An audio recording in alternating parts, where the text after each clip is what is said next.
Hola, buenos días.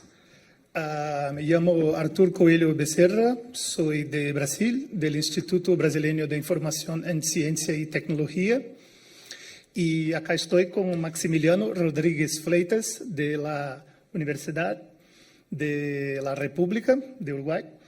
Y vamos a hablar un poco sobre nuestro maestro, amigo y parcero de escrita, que es Rafael Capurro. Peço perdón por mi español más o menos, porque soy de Brasil, pero espero hacer comprendido. Y esta es una intervención más, yo hablaba con Maxi, que es una intervención más emocional do que una ponencia, una charla o algo así, porque Rafael fue verdaderamente un amigo, una persona muy importante para nuestra formación intelectual y también humana. Y yo quiero hablar un poco de mi lugar, de Brasil, y cómo Rafael nos llega, y después pasar para Maxi, hablar un poco, porque Maxi, así como Rafael, es uruguayo y conoce su trayectoria mucho mejor que yo.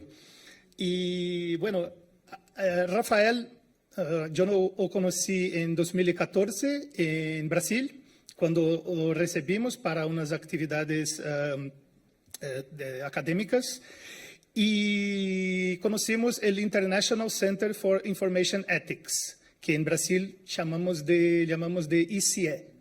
El ICE no es un lugar específico, es una red de pesquisadores interesados en el tema de la ética de la información, y era un tema muy importante para nuestro pensamiento de la ciencia de la información en Brasil.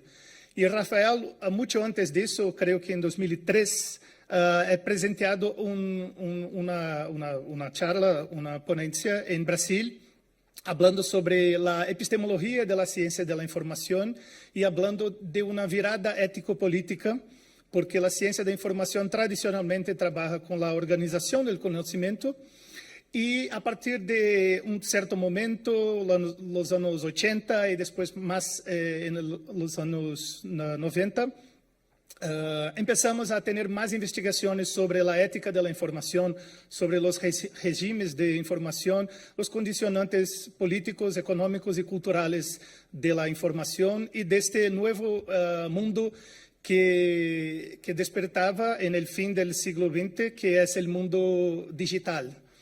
Y Rafael, la amistad fue muy grande, y Rafael nos convidó a mí y a Marco Schneider, otro investigador de Brasil, para crearmos un capítulo América Latina para la ética para el ICE, para International Center for Information Ethics. Y después de un tiempo, Marco y yo nos quedamos como chair, como presidentes de esta red. Y nuestro trabajo básicamente fue mantener encontros anuales para podermos nos juntar, como hacemos aquí, para discutir la ética de la información.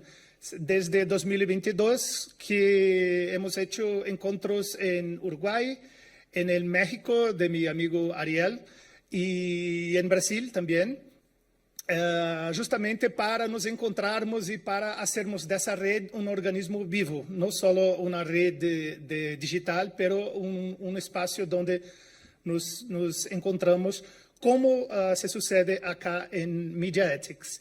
Y aquí tenemos tres imágenes, una de Rafael en Brasil, aquella, Rafael con Marco a su lado, y Gustavo Saldanha y Lena Vania, que también nos dejó. Y acá estoy con Rafael en mi primero Media Ethics en 2024. Y fuera mi primero Media Ethics, yo estoy participando del Congreso desde 24, año pasado en Valencia también, en este año acá ahora, en esta bellísima ciudad que yo no conocía. Y en este momento Rafael está con mi libro, que fue traducido al español, y estamos juntos en el Congreso de Media Ethics en 2024, que fue su última presentación personalmente en un congreso. Rafael ya quedaba así con edad avanzada y no podía viajar tanto, pero esa fue su última oportunidad de estar presencialmente y de ser invitado. Fue su segunda participación como palestrante en Media Ethics, pero la última en su vida. Y allá está con Maxi cuando hacemos el encuentro de ICE en Uruguay, sobre lo cual Maxi pueda hablar un poco mejor que yo, y también sobre la relación con este querido uruguayo Rafael Capurro. Bueno, ¿se escucha ahí? Ahí. Bueno, Artur, primero, antes que nada, agradecerte por la generosidad. No estaba planificado que yo me sentara acá a conversar con ustedes, pero Artur me cedió el espacio, así que muchas gracias, querido amigo, por esta oportunidad. También agradecer a los organizadores de la Universidad de Valladolid, del campus de Segovia, por este evento. La verdad que cuando llegamos, yo vengo de Alemania, de otro homenaje que se hizo. Rafael vivió 50 años en Karlsruhe, en Alemania, y fuimos con toda mi familia. Y veníamos agotados desde Uruguay, viajando en estaciones de trenes abarrotadas, de aeropuertos, y tengo 2 niñas chicas. Y bueno, llegar a Segovia fue como llegar a casa, prácticamente, porque Uruguay es muy tranquilo, muy amable, igual que Segovia. No, nada que ver con el fútbol es otra cosa. Digo, porque los españoles han padecido la cara que muestra el uruguayo en el fútbol, pero la vida en Uruguay es muy tranquila, amable y generosa, igual que Artur, y también son 2 valores que rescato de Rafael, ¿no? Esa amabilidad y esa generosidad que Rafael tiene, vamos a hablar en tiempo presente porque que su figura está presente. Eran 2 rasgos fundamentales de Rafael, ¿no?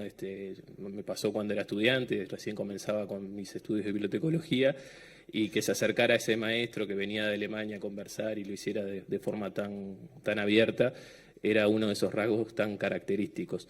De un Rafael que, si bien era uruguayo, se llevó esa amabilidad y esa generosidad uruguaya por el mundo, porque él, siendo muy joven, se fue a formar a Chile en estudios secundarios, después hace la universidad en el Colegio Máximo, la Universidad de Salvador en Buenos Aires, que inclusive compartió aula con el Papa Francisco, con Bergoglio, en esa oportunidad.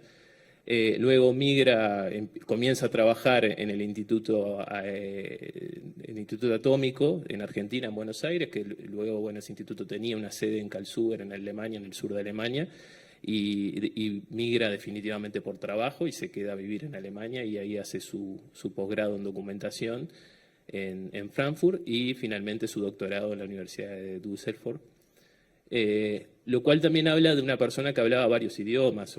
Rafael era un políglota en todo sentido, hablaba desde ruso, francés, italiano, bueno, obviamente el castellano, acá estamos en la cuna del castellano, y algunos idiomas más que me voy a olvidar, que Rafael debe estar diciendo, te olvidaste de decir tal cosa, también ese era Rafael. Pero habla, creo que en tiempos como se dijo en la conferencia inaugural, de tiempos donde la tecnología busca totalizar las cosas, acelerar, hacer que todo sea igual, y no permite la diversidad de las ideas y de las personas, los valores que compartimos y que no, o que podemos verlos de diferentes formas. Rafael, en ese sentido, era una persona rebelde, ¿no? Revolucionaria, porque esa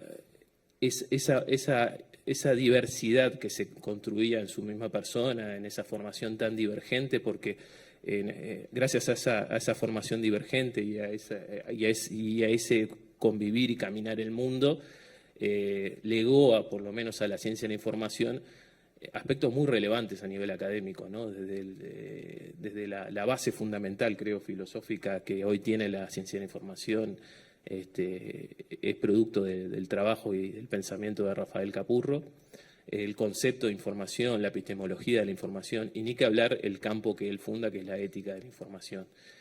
Y creo que que esos aspectos, y dentro de la ética de la información, podríamos hablar profundamente, pero la idea es no acaparar el tiempo, pero si me tendría que centrar en un aspecto académico de la obra de Rafael Capurro, creo que es muy importante justamente esa mirada de la ética de la información y sobre todo la ética de la información intercultural.